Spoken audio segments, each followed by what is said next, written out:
اللہ سبحانہ تعالیٰ نے اس دنیا کو مشقتوں اور مصیبتوں کا گھر بنایا ہے تاکہ انسان کی آزمائش ہو سکے۔ اللہ تعالیٰ نے انسان کی تخلیق کی حقیقت بیان کرتے ہوئے فرمایا، لقد خلقنا الانسان فی کبد، بلا شبہ یقیناً ہم نے انسان کو بڑی مشقت میں پیدا کیا ہے، اور اس مشقت سے مراد وہ سختیاں اور مشقتیں ہیں جو انسان اس دنیا میں برداشت کرتا ہے، اور وہ مشقتیں بھی جو برزخ میں ہوں گی، قبر میں ہوں گی، اور وہ جو قیامت کے دن اس کو برداشت کرنا ہوں گی۔ یعنی انسان کی زندگی کا سفر مشقتوں کا سفر ہے، اور اس ریالٹی کو ایکسپٹ کر لینا چاہیے۔ ہاں، اگر کوئی اللہ تعالیٰ کی اطاعت اور فرما برداری میں یہ زندگی بسر کرتا ہے اور ان تکلیفوں پر ناراض نہیں ہوتا، ان آزمائشوں میں کامیاب ہو جاتا ہے، تو انشاءاللہ موت کے ساتھ ہی اس کی راحتوں بھری زندگی شروع ہو جائے گی اور آئندہ کے لیے اس کی مشقتیں ختم ہو جائیں گی۔ مشقتوں سے پاک، مصیبتوں اور تکلیفوں اور آزمائشوں سے پاک جگہ تو صرف جنت ہی ہے، اور دنیا جنت ہو نہیں سکتی، چاہے انسان اس کو جتنا بھی جنت بنانے کی کوشش میں لگا رہے۔ تو اس دنیا میں رہتے ہوئے اس حقیقت کو جان لینا چاہیے کہ یہاں امتحان ہوں گے، تکلیفیں ہوں گی، آزمائشیں ہوں گی، غم ہوں گے۔ ضرورت اس بات کی ہے کہ ہمیں طریقہ آتا ہو کہ ان غموں، مشکلات، تکلیفوں سے نبٹنا کیسے ہے، یعنی اس کے لیے اپنے آپ کو تیار کرنا ہے، ورنہ لقد خلقنا الانسان فی کبد۔ ابن عباس کہتے ہیں کبد سے مراد اس کا پیٹ میں حمل کی صورت میں رہنا، اس کا دودھ پینا، اس کا دودھ چھڑانا، دانتوں کا اگنا، اس کی زندگی کے بچپن کے مراحل اور اس کی گزران، اس کی موت، یہ سب کچھ بہت سخت اور شدید ہوتا ہے۔ یعنی حمل سے لے کے پیدائش کا مرحلہ اور پھر دودھ پینا اور چھڑانا اور دانتوں کا آنا، ٹیدنگ پیریڈ، سارے ہی مراحل کے اپنے مسائل ہوتے ہیں۔ ان سب میں انسان کو کسی نہ کسی تکلیف سے گزرنا پڑتا ہے۔ قتادہ کہتے ہیں کہ وہ دنیا اور آخرت دونوں کی مصیبتیں جھیلتا ہے تو آپ اس کو مشقت میں پڑا ہوا ہی پائیں گے، یعنی انسان ہے ہی مشقت میں۔ ابن الجوزی کہتے ہیں دنیا آزمائشوں اور مصیبتوں کے لیے بنائی گئی، سمجھدار شخص کو چاہیے کہ اپنے نفس کو صبر پر آمادہ کرے۔ یعنی یہاں یہ سب کچھ تو ہوگا ہی، تکلیفیں تو آئیں گی، لیکن ضرورت کس چیز کی ہے کہ ہم اپنے آپ کو سمجھائیں کہ یہ دنیا مشکل جگہ ہے، یہاں صبر کرنا ضروری ہے۔ دنیا مومن کے لیے قید خانہ ہے۔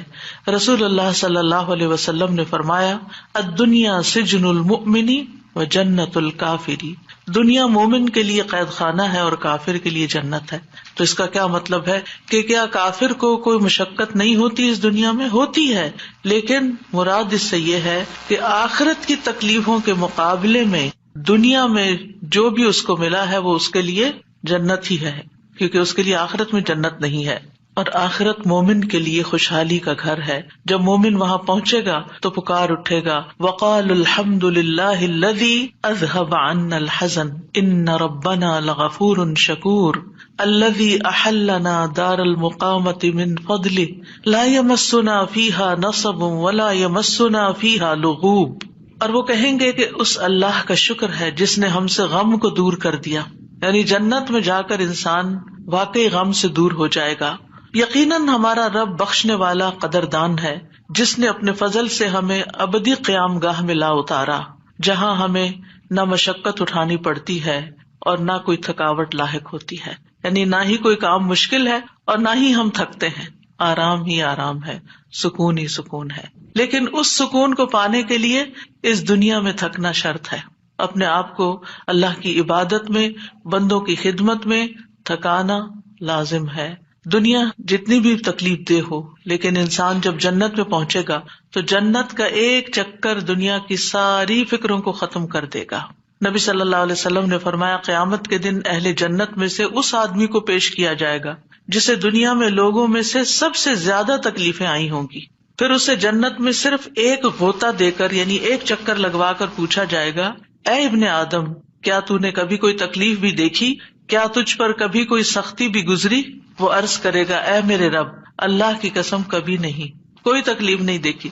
ساری تکلیفیں بھول جائیں گی، کبھی کوئی تکلیف میرے پاس سے نہ گزری اور نہ ہی میں نے کبھی کوئی شدت و سختی دیکھی۔ یعنی ایسی ٹھنڈک، ایسا آرام، ایسا سکون، ایسا لطف آئے گا کہ اس کے حافظے سے بھی نکل جائے گا کہ کبھی اس نے کوئی دکھ دیکھا تھا۔ تو آج ہم اس سلسلے میں رنج و غم کو دور کرنے والی سب سے بڑی دعا آیت کریمہ کے بارے میں پہلے پڑھیں گے. ارشاد باری تعالیٰ ہے، اور مچھلی والا جب وہ اپنی قوم سے غضبناک ہو کر چلا گیا تو اس نے گمان کیا کہ ہم ہرگز اس پر قادر نہ ہوں گے. پھر اس نے اندھیروں میں پکارا کہ تیرے سوا کوئی الہ برحق نہیں، تو پاک ہے، بے شک میں ہی ظالموں میں سے ہوں. تو ہم نے اس کی دعا قبول کر لی اور اسے غم سے نجات دے دی، اور ہم ایمان لانے والوں کو اسی طرح نجات دیا کرتے ہیں. یہاں ذنون سے مراد یونس علیہ السلام ہے، یعنی مچھلی والے. نون سے مراد مچھلی. یونس علیہ السلام عراق کی ایک بستی نینوا میں مبعوث کیے گئے تھے. انہوں نے اپنی قوم کو توحید کی دعوت دی، لیکن وہ مسلسل انکار کرتے رہے، جیسے کہ ہر قوم کا شیوا رہا. تو آخر ان سے اکتا کر، تنگ آ کر، غصے کی حالت میں ان کے حق میں بد دعا کی اور عذاب کی دھمکی دے کر اللہ کی اجازت کے بغیر انہیں چھوڑ کر نکل پڑے، جس کی انہیں اجازت نہیں تھی. جبکہ منصب رسالت کا تقاضا کیا تھا کہ ان کے کفر اور سرکشی کے باوجود انہی میں رہیں، اور جب تک اللہ تعالیٰ کا حکم نہ آ جائے، جب تک ان کی مدت مہلت پوری نہ ہو جائے، انہیں ہرگز نہ چھوڑا جائے. جیسا کہ نوح علیہ السلام نے 950 سال اسی کشمکش میں، اسی کام میں، اسی محنت میں گزار دیے، اور پھر اس وقت ان کے حق میں بد دعا کی جب ان سے کسی خیر کی توقع نہ رہی. اور جب اللہ تعالیٰ نے انہیں بتا دیا کہ اب اس کے بعد تمہاری قوم میں سے کوئی بھی ایمان نہیں لائے گا، تو اب جب انہیں پتہ چل گیا کہ کوئی بھی ایمان نہیں لائے گا، تو پھر انہیں اجازت دی گئی کہ وہ ان کے ختم ہونے کی دعا کر لیں، اور انہیں پھر ختم کر دیا گیا. یونس علیہ السلام گھبرا گئے اور اپنی بستی کو چھوڑ گئے، اور بستی سے نکل کر کچھ لوگوں کے ساتھ ایک کشتی میں سوار ہو گئے. جو ہی وہ کشتی آگے بڑھی سمندر میں، تو کشتی ڈگمگانے لگی کیونکہ اوور لوڈیڈ تھی. اب ساری کشتی کے ڈوبنے کا خطرہ تھا. تو انہوں نے قرعہ اندازی کی کہ ایک آدمی کو کشتی سے نکال دیں تاکہ کشتی کا بوجھ ہلکا ہو جائے اور یہ اپنی منزل تک پہنچ جائے. قرعے میں یونس علیہ السلام کا نام نکلا، لیکن انہوں نے کشتی سے نکلنے سے انکار کر دیا. لہٰذا دوبارہ قرعہ اندازی کی گئی کہ ہو سکتا ہے کسی اور کا نام نکل آئے، لیکن پھر آپ ہی کا نام نکلا، اور پھر آپ نہیں نکلنا چاہتے تھے کشتی سے. پھر تیسری بار قرعہ اندازی کی گئی تو پھر آپ ہی کا نام نکلا. اللہ سبحانہ وتعالیٰ فرماتے ہیں فَسَاهَمَ فَكَانَ مِنَ الْمُدْحَضِينَ، پھر وہ قرعہ میں شریک ہوا تو ہارنے والوں میں سے ہو گیا. اب تو کوئی گنجائش ہی نہیں رہی تھی کہ اس کے بعد کچھ قرعہ اندازی کی جائے، اب تو انہی کی باری تھی. قرعہ ان کے نام نکلا. یہ دیکھ کر یونس علیہ السلام کھڑے ہو گئے اور انہوں نے دریا میں چھلانگ لگا دی. جو ہی انہوں نے چھلانگ لگائی، ایک بہت بڑی مچھلی نے آ کر ان کو نگل لیا. آپ اس وقت مچھلی کے پیٹ میں جاتے ہی مسلسل تسبیح کرنے لگے. مچھلی ان کو لے کر سمندر کی گہرائیوں میں چلی گئی، اور اب یہاں پر مچھلی کے پیٹ کا اندھیرا اور سمندر کی گہرائیوں کا اندھیرا اور پھر اس کے بعد رات کا اندھیرا. تو ایسے میں یونس علیہ السلام نے جس دعا سے مدد لی وہ یہی دعا تھی جو ان آیات میں بیان ہوئی ہے، لا الہ الا انت سبحانک انی کنت من الظالمین.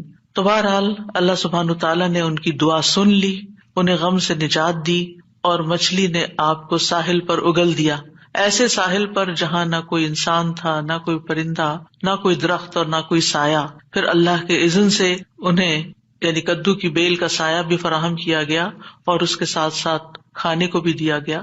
اور ان کی جب تکلیف دور ہوئی اور وہ چلنے کے قابل ہوئے، کیونکہ ظاہر ہے کہ مچھلی کے اسٹمک میں ایسڈ ہوتا ہے، اور وہ ایسڈ نے ان کی اسکن کو اور ان کے پوری ہوش و حواس، ان کی آنکھیں، ان کی ہر چیز کو کتنا متاثر کیا ہوگا. تو جب ان کے ہوش و حواس بحال ہوئے اور چلنے کی کچھ طاقت ہوئی تو دوبارہ اسی بستی کی طرف بھیجے گئے.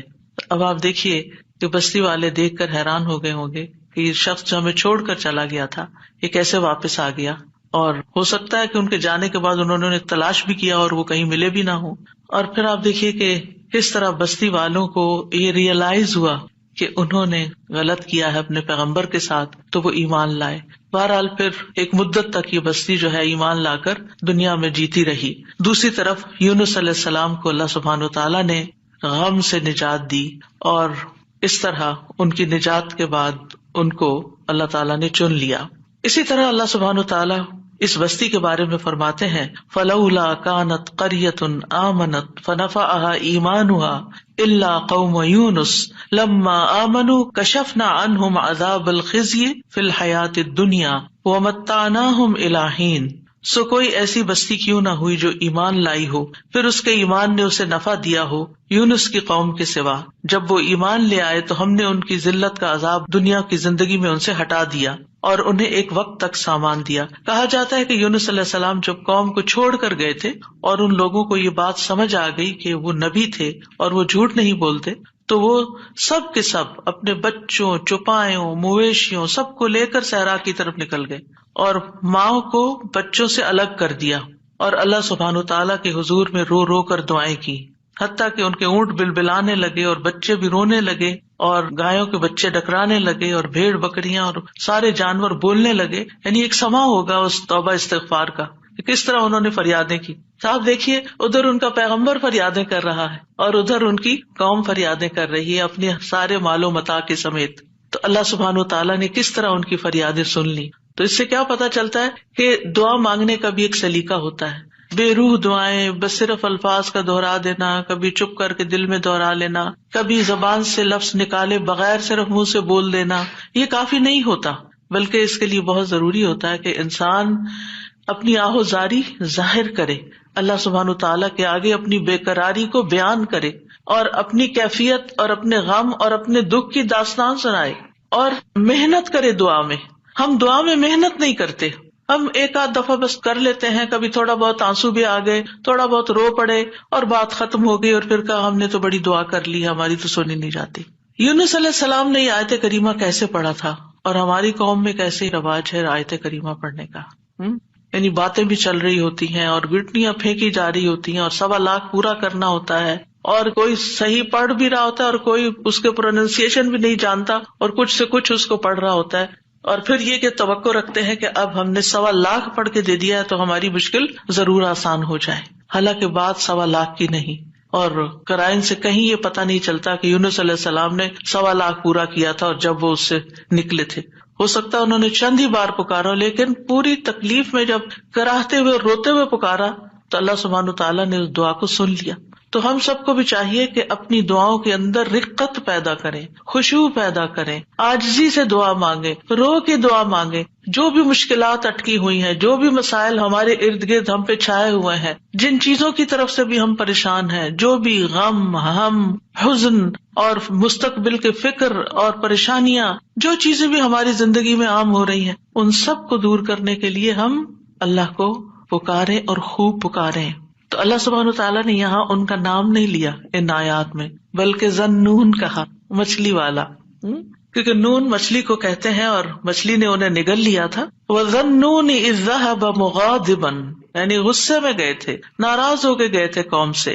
فَظَنَّ أَن لَّن نَّقْدِرَ عَلَيْهِ، انہوں نے یہ ہرگز نہیں سمجھا کہ اللہ تعالیٰ ان پر قابو نہ پا سکے گا، یعنی اس کا مطلب ہے کہ انہوں نے سمجھا کہ شاید ان کی پکڑ نہیں ہوگی، یعنی انہیں کچھ کہا نہیں جائے گا۔ قدرہ کا مطلب ہوتا ہے کسی پہ کوئی چیز تنگ کر دینا، جس سے رزق کی تنگی کے لیے بھی یہ لفظ قرآن میں استعمال ہوتا ہے۔ مطلب یہ ہے کہ یونس علیہ السلام جب اپنی قوم کو چھوڑ کر نکل رہے تھے تو انہوں نے یہ سمجھا تھا کہ اس پر وہ حق بجانب ہیں اور ان کی پکڑ نہیں ہوگی، یعنی ہم انہیں کچھ نہیں کہیں گے، لیکن پکڑ ہو گئی کیونکہ اللہ تعالیٰ کا حکم نہیں آیا تھا۔ اچھا، بعض اوقات ہم بھی کچھ اپنی زندگی میں ایسے کام شروع کر دیتے ہیں یا ایسے ڈیسیژن لے لیتے ہیں اور ساتھ ہی اس خوش فہمی میں مبتلا ہو جاتے ہیں، یہ تو معمولی سی بات ہے، اس پہ اللہ تعالیٰ کیا پکڑے گا، اس پہ نہیں پکڑ ہوتی۔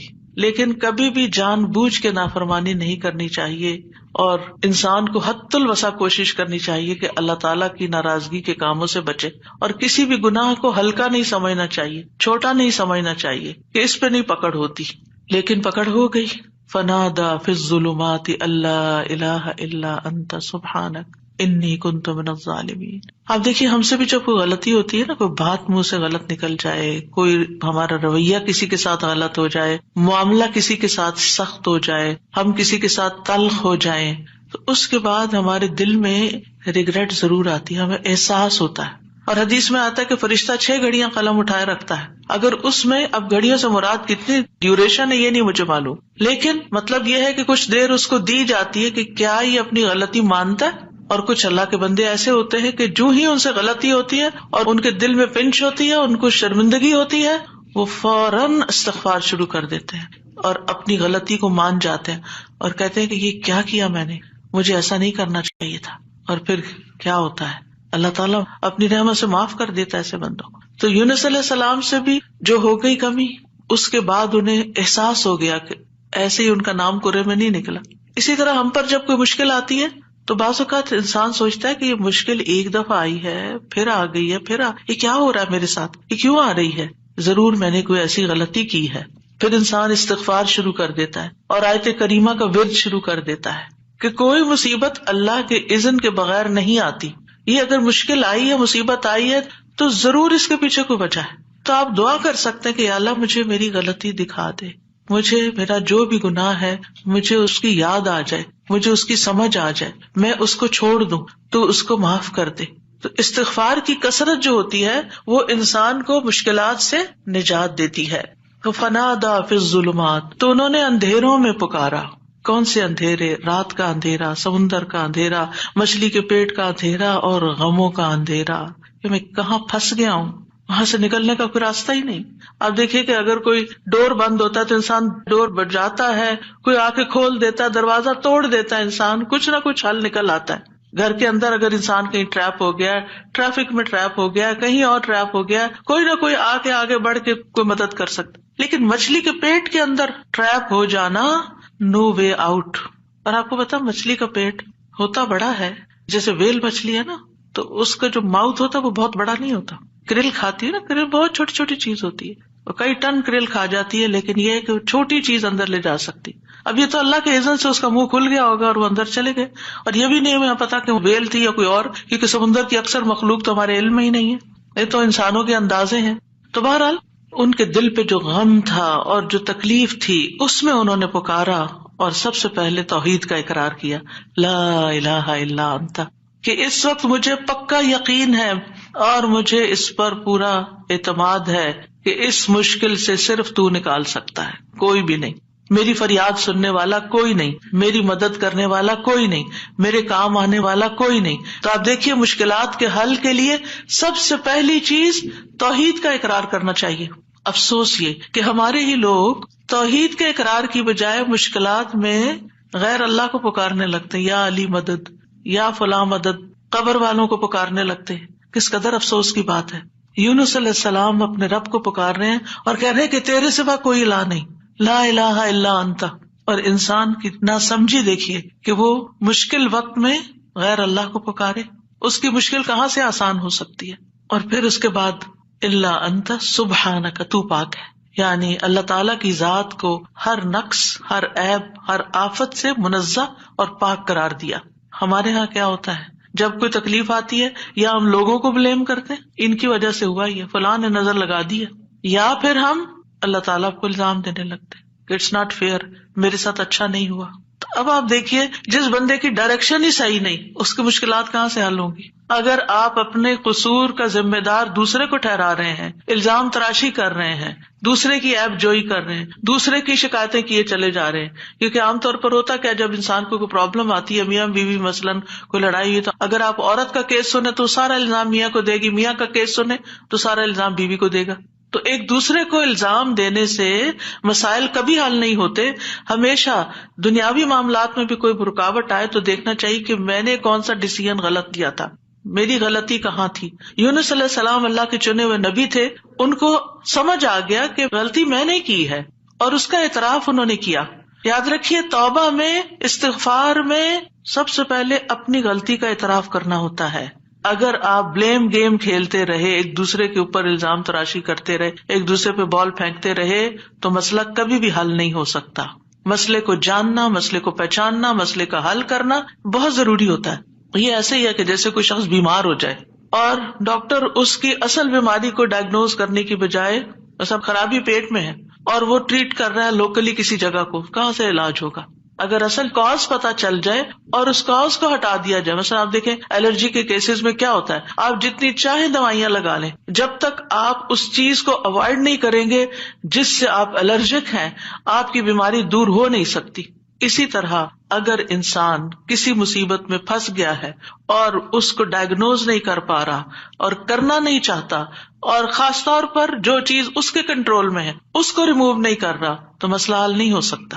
تو اللہ سبحانہ تعالیٰ کے ہاں بھی دعا اور فریاد کا سلیقہ یہی ہے کہ انسان اپنے آپ کو قصوروار ٹھہرائے جہاں وہ قصوروار ہے، اور اگر قصوروار نہیں ہے، پکا یقین ہے سراسر آپ پہ ظلم ہوا ہے، پھر اللہ کی رحمت کو پکارے، یا حی یا قیوم برحمتک استغیث، ورنہ اپنی غلطیاں، اور کون انسان یہ کہہ سکتا ہے کہ وہ پاک باز ہے، اس سے کوئی غلطی نہیں ہوتی، قصور اس کا نہیں، کچھ نہ کچھ، ٹھیک ہے ایک کا 10% اور ایک کا 90% قصور، لیکن کہیں نہ کہیں 10% تو ہوتا ہے نا، اس 10% کی ہی غلطی کی معافی مانگ لیں۔ تو اعتراف جو ہے، گناہوں کا اعتراف، وہ انسان کو دنیا کی مشکلات سے بھی اور آخرت کی مشکلات سے اور گناہوں سے نجات دلاتا ہے۔ اب جو ہی انہوں نے یہ بات کی، یعنی 3 چیزیں ہیں اس میں، ایک توحید کا اقرار ہے، ایک اللہ کی تسبیح ہے، اور ایک اپنی غلطی کا اقرار ہے۔ 2 چیزیں اللہ تعالیٰ کے حق میں اور ایک اپنے حق میں۔ نتیجہ کیا ہوا؟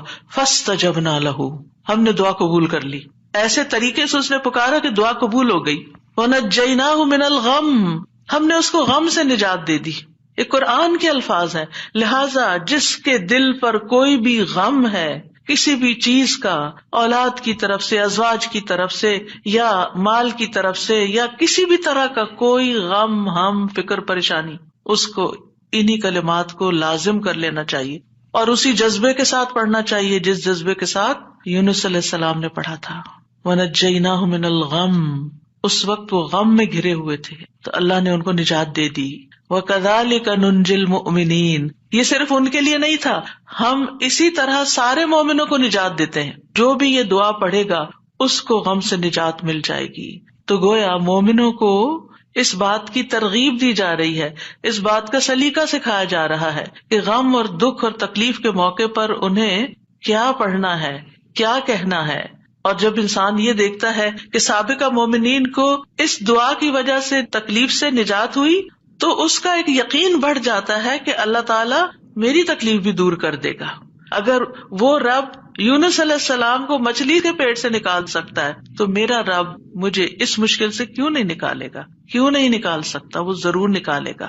تو اس سے خاص طور پر یہ بات پتہ چلتی ہے کہ تحلیل یعنی لا الہ الا اللہ اور تسبیح سبحان اللہ یا سبحانک، یہ ہر غم کو دور کرنے کے لیے مجرب نسخے ہیں۔ یہ 2 چیزیں کرب اور مصیبت سے نجات دلاتی ہیں۔ تو جو شخص بھی اللہ کی کتاب پر ایمان رکھتا ہے، قرآن مجید کو اللہ کا کلام سمجھتا ہے، اللہ کے وعدے پر بھروسہ کرتا ہے، اللہ کی اس بات کو سچا سمجھتا ہے، تو پھر وہ اسی طریقے پر اس دعا کے ساتھ اپنے رب کو پکارے تو اللہ تعالیٰ اس کی دعا قبول کرے گا اور اس کو غم سے نجات دے گا۔ اس دعا کی فضیلت کے بارے میں احادیث بھی آتی ہیں۔ نبی صلی اللہ علیہ وسلم نے فرمایا، ذُنُّون کی دعا جب وہ مچھلی کے پیٹ میں تھے، یعنی لا الہ الا انت سبحانک انی کنت من الظالمین، جب بھی کوئی مسلمان کسی معاملے میں ان الفاظ کے ساتھ اپنے رب سے دعا کرے، وہ دعا اس کے لیے ضرور قبول ہوگی۔ اللہ سبحانہ تعالیٰ کے بعد نبی صلی اللہ علیہ وسلم نے بھی اس بات کو کنفرم کیا ہے کہ یہ دعا مسائل کا حل ہے۔ بہت لمبے چوڑے وظیفے پڑھنے کی بھی ضرورت نہیں، لیکن پڑھے تو کوالٹی کے ساتھ، درد کے ساتھ، تڑپ کے ساتھ، تکرار کے ساتھ، اصرار کے ساتھ، افتقار کے ساتھ، اپنی محتاجی ظاہر کرتے ہوئے، اپنی غلطی کا اعتراف کرتے ہوئے۔ اسی طرح سلسلہ صحیحہ کی حدیث ہے، رسول اللہ صلی اللہ علیہ وسلم نے فرمایا، کیا میں تمہیں ایسی چیز نہ بتا دوں کہ جب تم میں سے کسی آدمی کو رنج و الم اور دنیا کی آزمائشوں میں سے کوئی آزمائش آئے تو وہ اس دعا کو پڑھے تو اس کی تکلیف دور ہو جائے گی۔ تو آپ سے کہا گیا کیوں نہیں؟ آپ نے فرمایا وہ مچھلی والے کی دعا ہے، لا الہ الا انت سبحانک انی کنت من الظالمین، کہ جس کو بھی آزمائش آئے وہ یہ دعا پڑھ لے تو اس کی دعا قبول ہو جائے گی، آزمائش ختم ہو جائے گی۔ ایک روایت میں آتا ہے، سعد کہتے ہیں، ایک مرتبہ مسجد نبوی میں میرا گزر عثمان بن عفان رضی اللہ عنہ کے پاس سے ہوا۔ میں نے انہیں سلام کیا، انہوں نے نگاہیں بھر کے مجھے دیکھا لیکن جواب نہیں دیا۔ میں عمر بن خطاب رضی اللہ عنہ کے پاس آیا، ان سے 2 دفعہ سوال کیا کہ کیا اسلام میں کوئی نئی چیز پیدا ہو گئی ہے؟ انہوں نے کہا نہیں، کیوں، کیا ہوا؟ میں نے کہا میں ابھی مسجد میں عثمان رضی اللہ عنہ کے پاس سے گزرا تھا، میں نے انہیں سلام کیا، انہوں نے نگاہیں بھر کے مجھے دیکھا لیکن جواب نہیں دیا۔ عمر رضی اللہ عنہ نے پیغام بھیج کر حضرت عثمان کو بلا لیا اور فرمایا کہ اپنے بھائی کے سلام کا جواب دینے میں آپ کو کیا رکاوٹ پیش آئی؟ کس چیز نے آپ کو روکا؟ عثمان رضی اللہ عنہ نے کہا کہ میں نے تو ایسا نہیں کیا. سعد کہتے ہیں میں نے کہا بالکل ایسا ہی کیا ہے. کہتے ہیں حتیٰ کہ عثمان رضی اللہ عنہ نے قسم کھا لی تو میں نے بھی قسم کھا لی. پھر عثمان رضی اللہ عنہ کو کچھ یاد آ گیا تو انہوں نے کہا بلا واستغفر اللہ واتوب الیہ، ہاں ایسا ہوا ہے، میں اللہ سے معافی مانگتا ہوں اور توبہ کرتا ہوں. آپ ابھی ابھی میرے پاس سے گزرے تھے، دراصل میں اس وقت ایک بات سوچ رہا تھا جو میں نے رسول اللہ صلی اللہ علیہ وسلم سے سنی تھی، اور اللہ کی قسم جب بھی مجھے وہ بات یاد آ جاتی ہے میری آنکھیں پتھرا جاتی ہیں اور میرے دل پہ پردہ آ جاتا ہے، یعنی مجھے اپنی ہوش نہیں رہتی. کہتے ہیں سعد نے کہا میں آپ کو اس کے بارے میں بتاتا ہوں. رسول اللہ صلی اللہ علیہ وسلم نے ایک مرتبہ کسی گفتگو کی ابتدا میں ایک دعا کا ذکر کیا تھا. تھوڑی دیر کے بعد ایک دیہاتی آیا، اس نے آپ کو مشغول کر لیا، یہاں تک کہ جب رسول اللہ صلی اللہ علیہ وسلم کھڑے ہوئے تو میں بھی آپ کے پیچھے پیچھے چلا گیا. جب مجھے اندیشہ ہوا کہ جب تک میں آپ کے قریب پہنچوں گا آپ اپنے گھر پہنچ چکے ہوں گے تو میں نے اپنا پاؤں زمین پر مارا تو رسول اللہ صلی اللہ علیہ وسلم نے میری طرف توجہ کی. پوچھا یہ کون ہے؟ ابو اسحاق ہے. کہتے ہیں میں نے عرض کیا جی یا رسول اللہ صلی اللہ علیہ وسلم. آپ نے فرمایا کیا بات ہے؟ کہتے ہیں میں نے عرض کیا کہ آپ نے ہمارے سامنے ابتدا میں ایک دعا کا تذکرہ کیا تھا اور پھر ایک دیہاتی نے آپ کو مشغول کر لیا اور آپ نے وہ بتائی نہیں دعا. آپ نے فرمایا ہاں وہ یونس علیہ السلام کی دعا ہے جو انہوں نے مچھلی کے پیٹ میں مانگی تھی، یعنی لا الہ الا انت سبحانک انی کنت من الظالمین. کوئی بھی مسلمان جب بھی کسی معاملے میں ان الفاظ کے ساتھ دعا کرے گا تو دعا ضرور قبول ہوگی. اب آپ دیکھیے کہ یہ صحابہ ہیں، یعنی کہنے کو تو یہ حدیث کا آخری حصہ میں سنا کے آگے چلتی، لیکن مجھے یہ بات اس لحاظ سے اچھی لگتی ہے کہ اس میں ہمارے سیکھنے کی کچھ اور باتیں بھی ہیں. وہ یہ کہ اتنے جلیل القدر صحابی جو رسول اللہ صلی اللہ علیہ وسلم کے انتہائی قریب تھے، یعنی ان سے پائس امت میں کون ہو سکتا ہے نا؟ حضرت عمر ہو، حضرت عثمان ہو، حضرت علی ہو، حضرت ابوبکر رضی اللہ عنہ ہو، لیکن انسان تھے اور ان پر بھی ایسی غیر معمولی کیفیات آتی تھیں کہ وہ اپنی سوچوں میں یا اپنے حالت میں ایسے مشغول ہوتے تھے کہ ان کو سامنے کی چیز نظر نہیں آتی تھی. بعض اوقات ایسا کوئی غم ہوتا ہے، کوئی بات ہوتی ہے، ہو سکتا ہے نبی صلی اللہ علیہ وسلم نے آپ کی آخری وقت کے بارے میں فتنوں کی کوئی پیشن گوئی کی ہو، کیونکہ یہاں بات کا نہیں پتا چلتا کہ کون سی بات ان کو ہر چیز بلا دیتی تھی. دوسری بات یہ کہ بعض اوقات انسان کا حافظہ ایسے ساتھ چھوڑ جاتا ہے کہ وہ کہتا ہے کہ یہ کام ہوا ہی نہیں. نہ صرف یہ کہ وہ کہتا ہے نہیں بلکہ اس کے بعد قسم بھی کھا لیتا ہے. اب دونوں صحابہ نے قسم کھا لی، بعد میں احساس ہوتا ہے اوہ ہاں اب یاد آیا. ہو سکتا ہے آپ کے ساتھ کبھی ایسا کوئی مرحلہ ہوا اور اس کے بعد کس قدر شرمندگی ہوئی. پچھلے دنوں میرے ساتھ یہی ایک معاملہ ہوا. کسی نے مجھے کچھ امانت دی کسی کو دینے کے لیے اور میں جلدی میں تھی، میں جلدی سے رکھ کے ڈرار میں بھول گئی. اس کے بعد جس کی امانت تھی اس نے مجھ سے پوچھا تو میں نے کہا کہ بالکل نہیں، مجھے تو کچھ پتا نہیں، کچھ پتا نہیں. 2-3 دفعہ انہوں نے پوچھا، انہیں ہر دفعہ کہا مجھے کچھ پتا نہیں، ایسا کچھ بھی نہیں. لا حول ولا قوت الا باللہ. پھر جب اس شخص سے پوچھا گیا تو پھر دور جا کے مجھے یاد ہے ہاں وہ میں نکل رہی تھی اور جلدی میں ایسے ہوا تھا. اور میں سوچوں کہ یا اللہ ایسی پھر تکلیف ہوتی ہے نا اندر کہ اتنی دفعہ میں نے غلط بیانی کی، حافظے کی کمزوری یا اس انسیڈنٹ کو بالکل بھول جانے کی وجہ سے. خاص طور پر اگر میں کلاس کے لیے نکل رہی ہوں اور مجھے کوئی کچھ بات کہے تو مجھے سمجھ نہیں آتی یہ کیا کہہ رہا ہے. یعنی آپ کی زندگی میں بھی کوئی ایسے اوقات ہوتے ہیں نا جب آپ کسی ضروری کام یا ضروری سوچ میں تو بچے آ کے کچھ کہتے ہیں وہ فلاں آیا ہے، فلاں کا فون ہے، اور آپ ایسے سنی انسنی کر دیتے ہیں جیسے آپ کو علم ہی نہ ہو. ہم سب انسان ہیں، ہم کمزور ہیں، ہم سے ایسی غلطیاں ہوتی ہیں، ہمیں ایسی غلطیوں کا احساس ہوتے ہی معافی مانگ لینی چاہیے. اور یہ جو ہم استغفار کرتے تو وہ کہتے کون سا گناہ کیے، کوئی گناہ تو ہے نہیں، کس بات کا استغفار، بے شمار گناہ ہیں ہمارے. اور ہم نے اپنا اعمال نامہ کوئی نہیں دیکھا اب تک کہ جس سے ہمیں یہ پتا چلے کہ وہ مٹ چکے ہیں کہ نہیں مٹ چکے، اور ہمیں اسٹل ابھی اور بھی معافی مانگنے کی ضرورت ہے. تو جب تک ہماری جان میں جان ہے ہم سے کچھ نہ کچھ غلطیاں، کمیاں، کوتاہیاں ہوتی رہیں گی، جانے انجانے. خلق الانسان ضعیفا، ہم کمزور پیدا کیے گئے، چاہے ہم نیکی کے، علم کے، اخلاق کے کسی بھی مرتبے پر ہوں، ہم کمزور ہیں، ہم میں کوئی بڑائی نہیں ہے اور ہم سب غلطیاں کرتے ہیں. تو ہونا کیا چاہیے، جو ہی یاد آئے غلطی تو غلطی کا اعتراف کر لینا چاہیے، معافی مانگ لینی چاہیے، بندوں سے بھی مانگ لینی چاہیے، اللہ سے بھی معافی مانگ لینی چاہیے، اور پھر اللہ تعالیٰ کی طرف رجوع کرنا چاہیے. تو اللہ سبحانہ وتعالیٰ معاف کر دینے والا ہے اور وہی ایک اکیلا ہے جو مشکلات سے نکال سکتا ہے. یہ پکا یقین ہونا چاہیے، اور جتنا زیادہ یہ یقین ہوگا نا اتنا ہی زیادہ ہم اللہ کی طرف رجوع کریں گے، اتنا ہی زیادہ محبت کے ساتھ پھر اللہ ہی کو پکاریں گے کہ دروازہ یہی جس کو کٹکھٹانا ہے ہمیں. ادھر سے ہی مسئلہ حل ہونا ہے اور کوئی رستہ نہیں ہے. جتنی توحید خالص ہوگی اتنی ہی دعا مؤثر ہوگی. اور یہ دعا جو ہے اس کو دعا الکرب بھی کہا جاتا ہے، تکلیف دور کرنے والی دعا. ہمارے ہاں اس کو آیت کریمہ کہا جاتا ہے، ورنہ ہر آیت کریمہ ہے. کریمہ کا مطلب معزز.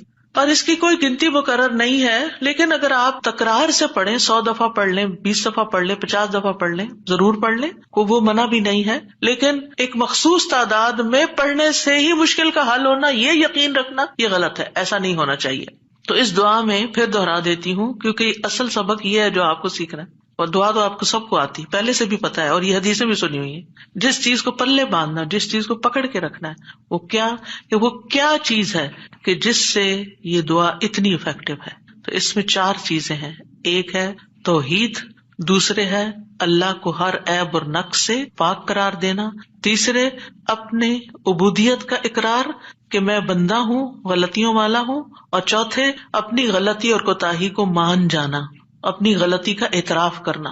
جس بندے کے اندر یہ 4 چیزیں ہوں گی، جس دعا میں یہ 4 چیزیں آ جائیں گی، انشاءاللہ وہاں مسائل حل ہو جائیں گے. اور پھر آپ دیکھیے کہ انسان کا نفس جو ہے نا، ایک دم ذرا سی بھی کوئی اس کو چیز ملے، کچھ حاصل ہو تو ایک سرکشی کا شکار ہو جاتا ہے، تکبر اور غرور میں آ جاتا ہے. تو اپنے آپ کو تکبر اور غرور سے نجات دینا ہے، کیونکہ کچھ لوگوں کا خیال ہوتا ہے کہ I am very important and I can do every thing, اور میں سب کچھ کر سکتا ہوں، اور سیلف ریلائنس ہوں، میں سیلف میڈ ہوں، اور پتہ نہیں کیا کیا اپنے بارے میں جھوٹی توقعات، اور اپنے آپ کو بڑھا چڑھا کے پیش کرنا، اور اپنے آپ کو بڑی چیز سمجھنا. یہ چیزیں اللہ تعالیٰ کو پسند نہیں. لیکن افسوس یہ کہ یہاں کے کلچر کی وجہ سے یہ چیزیں ہمارے بچوں کے اندر اتنی انسٹل ہو گئی ہیں کہ وہ ایک ایروگینس کے لیول تک بعض اوقات اخلاق پہنچ جاتا ہے، جو کہ انتہائی خطرناک ہے. تو بچوں کی تربیت میں یہ ایلیمنٹ یاد رکھیں کہ ان کو کانفیڈینس دیں کہ یو کین ڈو، آپ ٹرائی کرو، آپ کر سکتے ہو، اللہ نے آپ کو یہ اور یہ اور یہ دیا، نعمتوں کو یاد کرائیں، لیکن اس کی ایک لکیر کھینچے، اس سے آگے نہیں جائیں. You are not everything, کرنے والا اللہ ہے. انسان صرف اسباب اختیار کرتا ہے، لیکن ساری طاقت لا حول ولا قوت الا باللہ. اور پھر یہ کہ اللہ تعالیٰ کی جو خالق کی عظمت ہے اور اس کی جو اہمیت ہے ہماری زندگی میں، اس کا اظہار اور اقرار کرنا، اور اس کو پاک قرار دینا، اور اس سے ظلم کی نفی کرنا کہ آپ ظالم نہیں، میں ظالم ہوں، انی کنت من الظالمین، اور غلطیاں میری ہیں، یہ بہت ضروری ہے.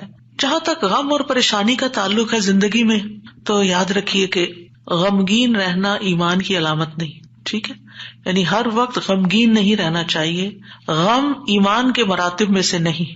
ابن قیم رحمہ اللہ کہتے ہیں، جان لیں غم راستے کی رکاوٹوں میں سے ہے. یعنی اللہ کی طرف جانے والا جو راستہ ہے، سالک کہتے ہیں نا جانے والے کو، آپ نے سنا ہوگا لفظ سالک. تو اللہ کی طرف جانے والا جو راستہ ہے، غم اس راستے کی رکاوٹ ہے. غم آپ کی ہمت، طاقت، صلاحیت کو کم کرتا ہے، آپ کی عبادت میں رکاوٹ ڈالتا ہے. آپ نماز شروع کر لیتے ہیں، آپ کو پتہ ہی نہیں ہوتا کہ کیا پڑھ رہے ہیں. آپ دعا مانگنے لگتے ہیں، آپ کا دل اڑا ہوا ہوتا ہے، آپ کو سمجھ نہیں آتی آپ کیا بول رہے ہیں. تو غم سے ہمیشہ پناہ مانگے کہ ہم پر غم نہ آئے. وہ کہتے ہیں یہ ایمان کے مراتب اور مقامات میں سے نہیں، اور نہ ہی اللہ کے راستے پر چلنے والوں کی منازل میں سے ہے. یہی وجہ ہے کہ اللہ نے کسی ایک جگہ پر بھی غم کرنے کا حکم نہیں دیا. صبر کا حکم دیا، شکر کا حکم دیا، توکل کا دیا، لیکن غم کرنے کا حکم نہیں دیا کہ غم کرو، غمگین رہو. اور نہ ہی غم کی کہیں تعریف فرمائی ہے، بلکہ غم سے منع کیا ہے. غم مصیبتوں میں سے ایک مصیبت ہے، اور ہمیں دعا کرتے رہنا چاہیے کہ اللہ تعالیٰ اس مصیبت کو ہم سے دور ہی رکھے. یہی وجہ ہے کہ جنتی لوگ جنت میں پہنچ کر کیا کہیں گے؟ الحمدللہ الذی اذہب عنا الحزن. سب تعریفیں اللہ کے لیے ہیں جس نے ہم سے غم دور کر دیا. یعنی جنتی جنت میں جا کر جس چیز سے خوش ہوں گے وہ کیا کہ جنت میں غم نہیں ہے، کوئی پریشانی نہیں ہے. اللہ سبحانہ و تعالیٰ بندے کو غمگین ہونے سے منع فرماتا ہے. سورۃ آل عمران میں جنگ احد کے سلسلے میں اللہ تعالیٰ فرماتے ہیں اذ تسعدون ولا تلوون علی احد والرسول يدعوكم في اخراكم فاصابكم غما بغم لكي لا تحزنوا على ما فاتكم ولا ما اصابكم والله خبير بما تعملون. اور وہ وقت یاد کرو جب جنگ احد میں تم بھاگے چلے جا رہے تھے اور کسی کی طرف مڑ کر بھی نہ دیکھتے تھے، حالانکہ اللہ کا رسول تمہیں پیچھے سے بلا رہا تھا. پھر اللہ نے تمہیں رنج پر رنج دیے تاکہ تم ایسی بات پر غم نہ کرو جو تمہارے ہاتھ سے نکل جائے، اور نہ ایسی مصیبت پر غم کرو جو تم پہ نازل ہو، اور جو کام بھی تم کرتے ہو اللہ ان سے خوب واقف ہے. یعنی یہ ٹریننگ ہو رہی تھی.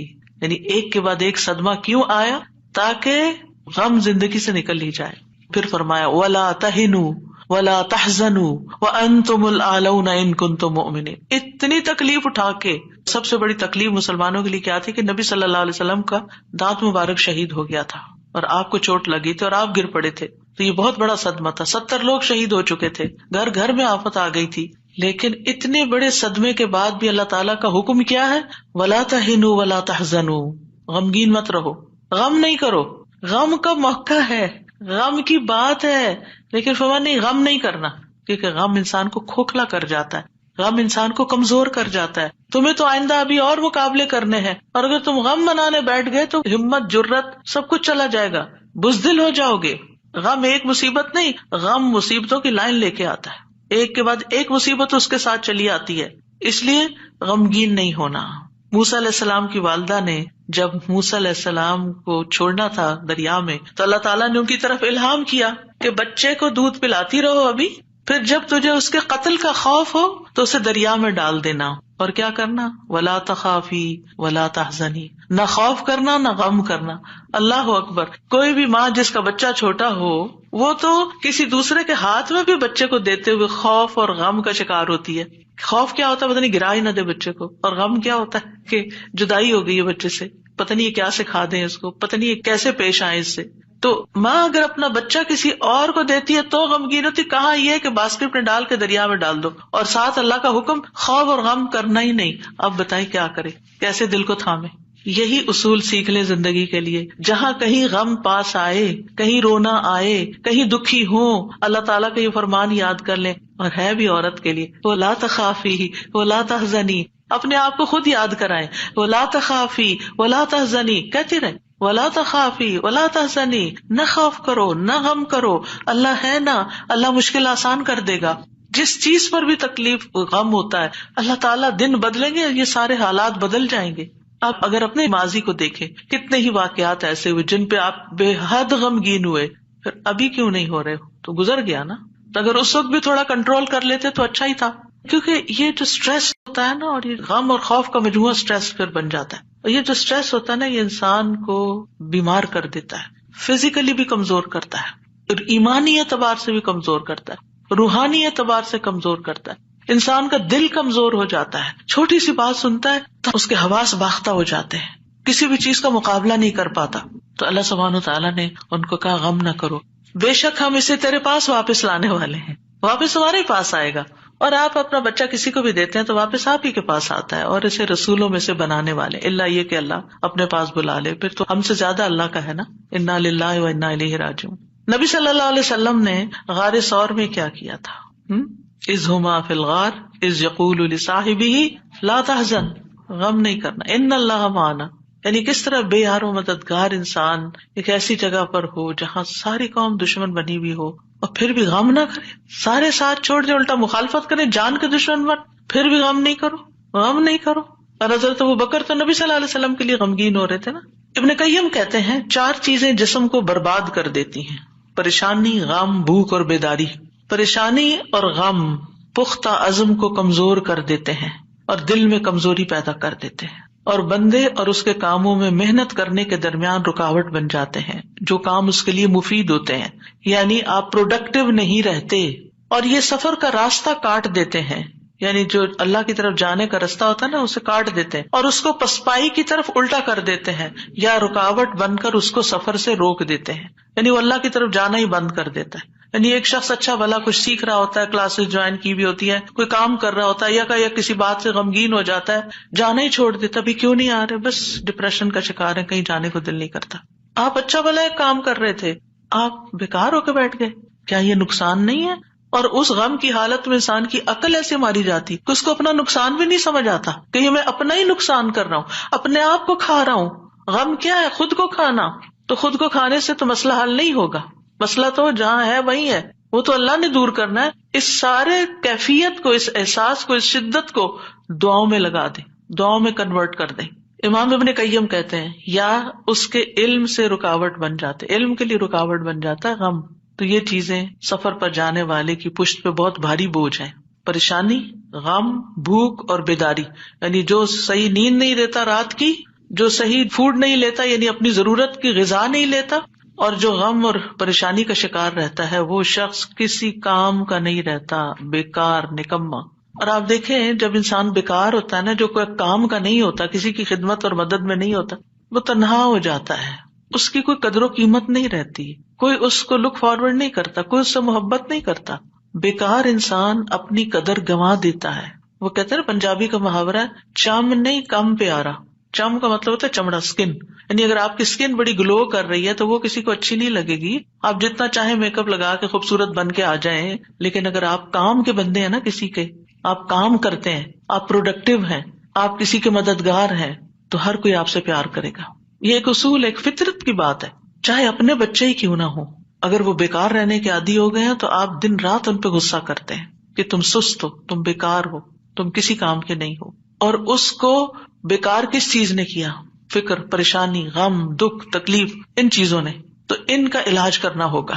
ابراہیم بن ادہم کہتے ہیں غم دو طرح کے ہوتے ہیں، ایک غم تمہارے حق میں ہے اور ایک غم تمہارے خلاف ہے، بس وہ غم جو تمہارے حق میں ہے وہ آخرت کے بارے میں غم کرنا ہے۔ سارے غموں کو ایک میں ڈھال لے، اور وہ ہے آخرت کا غم کہ وہاں میرا کیا ہوگا، کیا میں جنت میں جا سکوں گی یا نہیں۔ وہ کہتے ہیں کہ ایک غم تمہارے حق میں ہے، وہ آخرت کے بارے میں غم کرنا اور اس کی خیر و برکات کے بارے میں غم کرنا ہے، اور وہ غم جو تمہارے خلاف ہے وہ دنیا اور اس کی زینت کے بارے میں غم کرنا ہے، دنیا کے فائدوں کے بارے میں غم کرنا کہ کوئی چیز چلی گئی۔ وہ دنیا کی زینت کیا ہے؟ مثلاً اپنی جوانی، اپنا حسن، یہ ساری چیزیں کیا ہے، وقت کے ساتھ ساتھ ڈھل جاتی ہیں۔ پھر کچھ لوگ اس پر غم لگا بیٹھتے ہیں کہ ہم پہلے سے خوبصورت نہیں رہے، پہلے سے اسمارٹ نہیں رہے، پہلے سے ایکٹیو نہیں رہے، اور کچھ لوگ تو ہر وقت رونا ہی روتے رہتے ہیں، اب میرا حافظہ کمزور ہو گیا ہے، اب میں سوچ نہیں سکتی۔ ایک خاتون کو میں جانتی ہوں کہ پچھلے 20 سال سے یہی بات ہر وقت کرتی ہے جب ملتی ہے، اتنی بیزاری ہوتی ہے ایسی باتیں سن کے، کیونکہ جب آپ ایسی باتیں کرتے رہتے ہیں نا تو اس سے آپ دوسروں کو بیزار کرتے ہیں اور اپنی قدر کھوتے ہیں کہ اچھا اب یہ بندہ بیکار ہو گیا ہے، اب یہ کام کا نہیں رہا، چھوڑو اس کو۔ ہم کیا چاہتے ہیں؟ ہمدردی لینا دوسرے سے، یہ کہہ کے کہ میں کمزور ہوں، بیمار ہوں، ہم سمجھتے دوسرے ہمدردی کریں، ایک دن کریں گے، 2 دن کریں گے، پھر کیا ہوگا؟ ہر وقت تھوڑی کریں گے۔ ہر وقت ہائے ہائے کرتے رہنے سے آپ دوسروں کو بیزار کرتے ہیں۔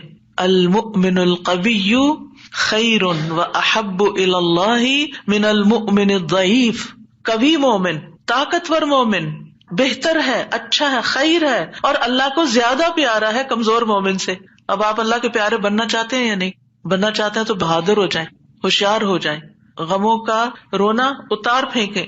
پھر آپ دیکھیے ابن قیم کہتے ہیں جب انسان صبح کرے اور شام کرے اور اس کی صرف ایک ہی فکر ہو، اور وہ ہے اللہ سبحانہ تعالیٰ کے ساتھ رابطہ جوڑنا، تو ایسے انسان کی تمام ضرورتوں کو اللہ اپنے ذمے لے لیتا ہے، ساری ضرورتیں۔ یعنی آپ اللہ تعالیٰ کے ساتھ کنیکٹ رہیں اور لوگوں کو بھی اللہ سے کنیکٹ کریں، آپ کے کام اللہ کے ذمہ، اور اللہ تعالیٰ اس سے ہر پریشان کرنے والے کام کا ضامن ہو جاتا ہے۔ سبحان اللہ، کتنی بڑی بات ہے۔ اور اس کے دل کو اپنی محبت کے لیے، اس کے زبان کو اپنے ذکر کے لیے، اور اس کے اعضاء کو اپنی اطاعت کے لیے فارغ کر دیتا ہے۔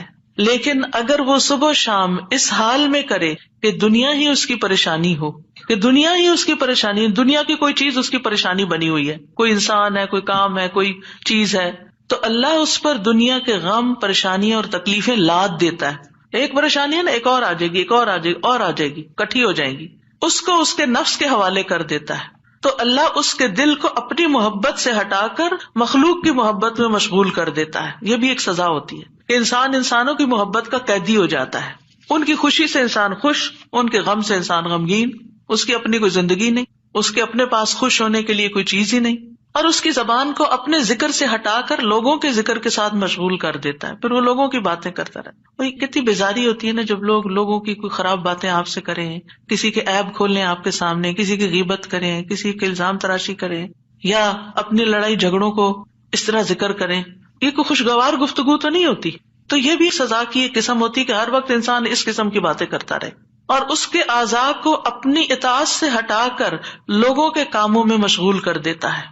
انبیاء کا خاص وصف یہ تھا کہ وہ آخرت کو ہر وقت یاد رکھتے تھے اور ہر معاملے کو اسی کو پیش نظر رکھ کے نبھاتے تھے۔ ان کے بارے میں آتا ہے انا اخلصناہم بخالصۃ ذکر الدار، بے شک ہم نے انہیں ایک خاص صفت کے ساتھ چن لیا جو اصل گھر کی یاد ہے، یعنی وہ آخرت کو یاد کرتے رہتے ہیں، ان کا غم آخرت کے بارے میں ہے۔ سورۃ الانبیاء میں ہی آتا ہے انہم کانوا یسارعون فی الخیرات ویدعوننا رغبا ورہبا وکانوا لنا خاشعین، یقیناً وہ نیکیوں میں جلدی کرتے تھے اور ہمیں رغبت اور خوف سے پکارتے تھے اور ہمارے لیے عاجزی کرتے تھے۔ سفیان ثوری کہتے ہیں وَكَانُوا لَنَا خَاشِعِينَ کے بارے میں کہ غم ان کے دلوں میں پھیل کر ان کو پگھلانے والا ہوتا ہے، یعنی اللہ کے حضور جھکانے کے لیے۔ آخرت کا غم انہیں اللہ کی طرف مائل کرتا ہے، کیونکہ مالک یوم الدین بھی تو وہی ہے نا، فیصلہ بھی قیامت کے دن اسی کے ہاتھ میں ہے، لہٰذا فکر اس بات کی ہونی چاہیے کہ وہ ہمارے حق میں کیسے فیصلہ کرے گا۔ اللہ کرے کہ رحمت والا معاملہ فرمائے۔ صحابہ بھی آخرت کا غم ہی لگائے رکھتے تھے۔ عبد الرحمن بن عوف کے پاس کھانا لایا گیا، وہ روزے سے تھے، انہوں نے کہا مصعب بن عمیر شہید کیے گئے، وہ مجھ سے بہتر تھے، انہیں جس چادر کا کفن دیا گیا اس سے ان کا سر چھپاتے تو پاؤں نکل آتے، پاؤں چھپاتے تو سر کھل جاتا، پھر ہمارے لیے دنیا کشادہ کر دی گئی، ہمیں تو یہ ڈر ہے کہ کہیں ہماری نیکیوں کا بدلہ ہمیں اس دنیا میں ہی نہ مل جائے، اور پھر آپ رو پڑے، کھانا بھی چھوڑ دیا۔ حسن بصری کا حال یہ تھا کہ جب بھی ان سے ملاقات ہوتی ایسا لگتا کہ ابھی کوئی مصیبت آئی، یعنی آخرت کی فکر اتنی کرتے تھے۔ نظر کہتے ہیں میں عمر بن عبدالعزیز کے پاس گیا تو وہ رونے کے قریب تھے، ہمیشہ آہیں بھرتے رہتے تھے، گویا ساری مخلوق کا غم انہی کو ہے، حالانکہ ان کو آخرت کی فکر ہوتی تھی۔ سفیان ثوری کہتے ہیں لوگوں کا غم ختم ہو چکا ہے، آپ نمازیوں میں ایک شخص کو دیکھیں گے اس پر کوئی نہ غم ہے نہ خوف ہے۔ وہ کہتے ہیں پہلے ایک آدمی نماز پڑھتا تھا، پھر آپ اس کو دیکھتے کہ بیٹھا ہوا اور اس کی نماز اس کو غم میں بھڑکا دیتی، یعنی اس کو رونا آتا نماز میں آخرت کی یاد کی وجہ سے۔ آج اگر ہمیں نماز میں رونا آتا بھی ہے تو کس وجہ سے آتا ہے؟ ہم سب اپنا جائزہ لیں، ہر کوئی اپنا اپنا۔ پچھلے ایک مہینے کے اندر سوچئے میں کتنی بار روئی ہوں اور کیوں روئی ہوں، دنیا کے غم میں روئی ہوں یا آخرت کے غم میں روئی ہوں۔ ہم کیوں روتے ہیں؟ اس نے مجھے ہرٹ کر دیا، یہ مسئلہ آ گیا، فلاں آ گیا۔ یہ چھوٹے مسئلے ہیں، یہ وقت کے ساتھ ختم ہو جائیں گے، جو آگے آپ بڑھیں گے یہ مسئلے پیچھے رہتے جائیں گے، لیکن آگے جو آ رہا ہے نا، کل جس کو دیکھنا ہے وہ ہے مشکل وقت، اس کا غم لگا لیں، پیچھے نہ دیکھیں آگے دیکھیں۔ صحابہ نماز ضائع ہونے پہ غم زدہ ہوتے تھے، عبادت نہ کر سکنے پر غمگین ہوتے تھے، فتنوں میں پڑنے پہ غمگین ہوتے تھے، ہر دن زندگی کو کم کر رہا ہے اس بات میں غمگین ہوتے تھے، اس بات میں نہیں کہ دنیا چھوڑ جائیں گے تو کیا بنے گا، یہ سارے ہمارے مال اسباب اور جو ہم نے اتنی محنت سے کمائے ہیں اس کا کیا ہوگا، اس بات کا غم کہ حساب کا وقت قریب آ رہا ہے، ہر دن موت سے قریب کر رہا ہے، ہر دن قبر سے قریب کر رہا ہے، آگے میرا حساب ہونا ہے، میں کیا اس کے لیے تیار ہوں، کیا میں نے اپنے سارے کام نپٹا لیے؟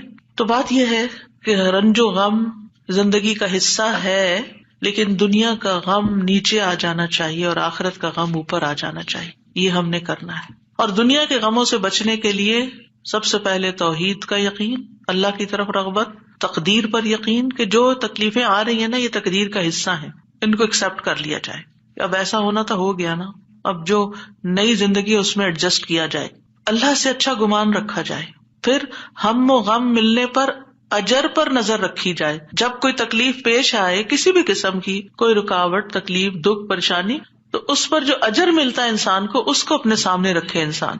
حدیث میں آتا ہے رسول اللہ صلی اللہ علیہ وسلم نے فرمایا کسی مومن آدمی کو جب بھی کوئی تکلیف یا کوئی بیماری یا رنج، یہاں تک کہ اگر اسے کوئی فکر ہو تو اس کے گناہوں کا کفارہ ہو جاتا ہے۔ ایک اور روایت میں آتا ہے یہاں تک کہ جو چوٹ اسے لگتی ہے یا کوئی کانٹا چبھتا ہے وہ بھی اس کے گناہوں کا کفارہ ہوتا ہے۔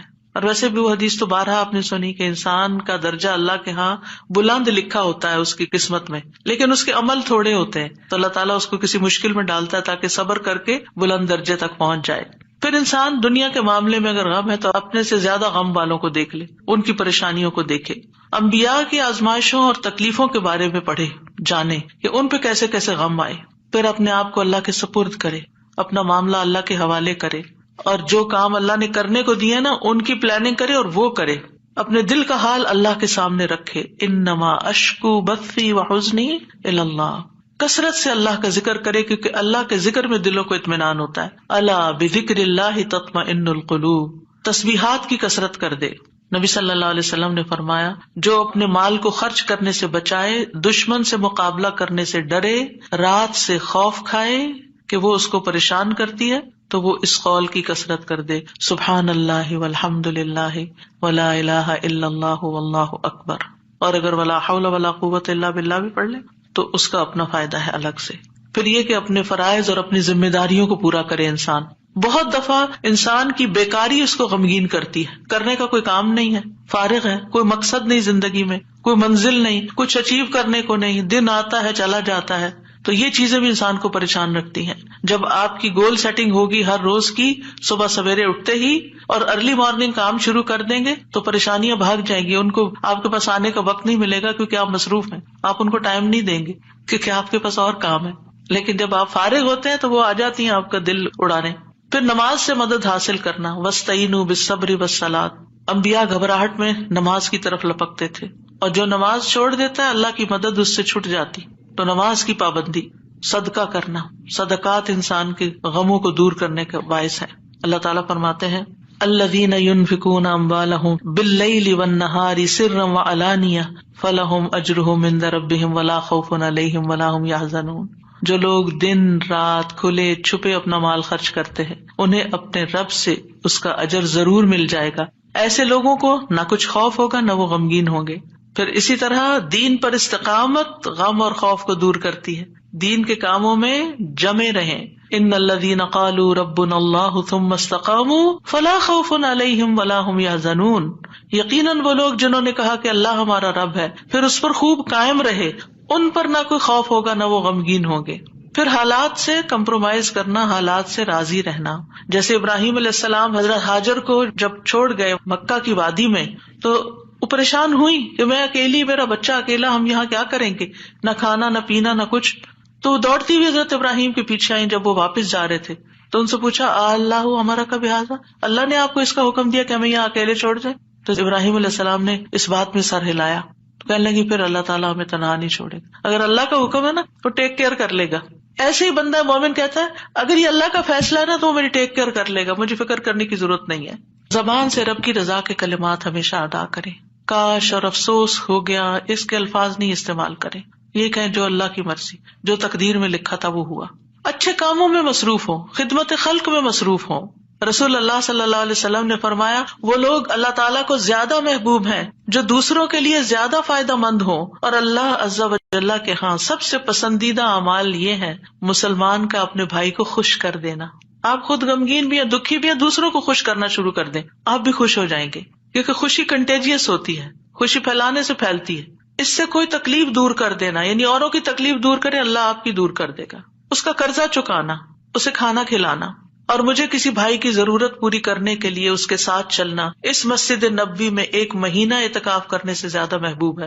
اور جس نے اپنے غصے کو روک لیا اللہ اس کی خامیوں پر پردہ ڈال دے گا، اور جو اپنے غصے کو نافذ کرنے کی سخت کے باوجود پی گیا اللہ اس کے دل کو قیامت کے دن امیدوں سے بھر دے گا۔ اور جو اپنے بھائی کے ساتھ اس کی ضرورت پوری کرنے کے لیے چلا اللہ تعالیٰ اس کو اس دن ثابت قدم رکھے گا جس دن قدم ڈگمگا جائیں گے۔ اور بد اخلاقی اعمال کو یوں تباہ کرتی ہے جیسے سرکہ شہد میں بگاڑ پیدا کر دیتا ہے، یعنی شہد میں اگر سرکہ ڈال دیں تو سرکے کا ٹیسٹ غالب آ جائے گا، شہد کا پیچھے چلا جائے گا۔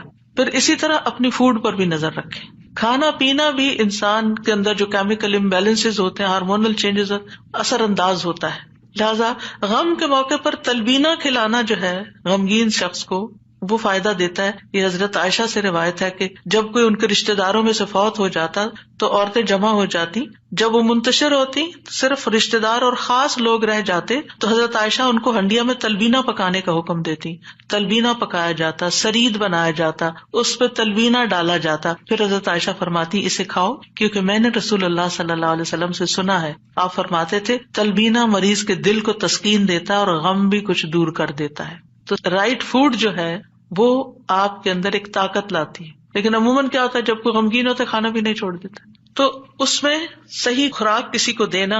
اور آپ دیکھیں کہ سرید جو ہے وہ یعنی گوشت کے شوربے میں روٹی توڑ کے ڈالنا اور پھر اس کے اوپر تلبینہ، اتنی زبردست ڈش بنا کے کھانا اور کھلانا جو ہے یہ غموں اور دکھوں تکلیفوں کو، اس سے یہ پتہ چلتا ہے اگر کوئی اداس ہے پریشان ہے تو اس کے چلے تمہیں اچھا سا کھانا کھلاتے ہیں، تو یہ بھی ایک ریمیڈی ہے۔ اس کا ماحول چینج کرے، اس کو کہیں لے جائیں، لیکن یہ کبھی کبھی تو ہو سکتا ہے اور کسی وجہ سے ہو سکتا ہے۔ حضرت عائشہ تو جب کسی کا کوئی فوت ہو جاتا تھا اس کا نسخہ بتا رہی ہیں، لیکن اگر کسی نے روز کی عادت ہی بنا لی ہو، صبح سویرے اٹھے موڈ آف کر لیا، تو اب یہ تو نہیں ہو سکتا نا کہ ہر روز کوئی آپ کو تلبینہ پکا کے کھلائے. اور پھر آخری بات یہ کہ دعاؤں کی کثرت. آیت کریمہ کے علاوہ اللہ اللہ ربی لا اشرک بہ شیئا، نبی صلی اللہ علیہ وسلم اپنے گھر والوں کو جمع کر کے یہ دعا سکھاتے تھے اور فرماتے کہ جب تم میں سے کسی کو کوئی غم یا پریشانی پہنچے تو اسے چاہیے کہ وہ اللہ اللہ ربی لا اشرک بہ شیئا کہے. اللہ اللہ لفظ کی تکرار ہے، 2 دفعہ جب آپ اللہ اللہ کہتے ہیں آپ کا دل ہلکا ہوتا ہے. پھر رب کی صفت کا ذکر ہے، اس میں توحید کا اقرار ہے، اور خالص نیت سے یہ پڑھے تو غم اور تنگی دور ہوگی انشاءاللہ. پھر یا حی یا قیوم برحمتک استغیث، یہ پریشان کن معاملات میں مانگی جانے والی دعا ہے. اس میں اللہ تعالیٰ کا اسم اعظم ہے، اس میں اللہ تعالیٰ کی 2 صفات کے ساتھ 2 ناموں کے ساتھ وسیلہ پکڑا گیا ہے، الحی القیوم. اور بہترین وسیلہ جس کے ساتھ دعا کی جائے وہ اللہ کے نام ہے، اللہ تعالیٰ کی صفات ہے. پھر ایک اور دعا ہے اللہم رحمتک ارجو فلا تکلنی الی نفسی طرفۃ عین واصلح لی شأنی کلہ لا الہ الا انت. اے اللہ میں تیری رحمت کا امیدوار ہوں، تو مجھے آنکھ جھپکنے تک کے لیے میرے نفس کے حوالے نہ کرنا اور میرے سارے معاملات درست فرما دے، تیرے سوا کوئی معبود نہیں. یہ مصیبت زدہ کی دعا ہے.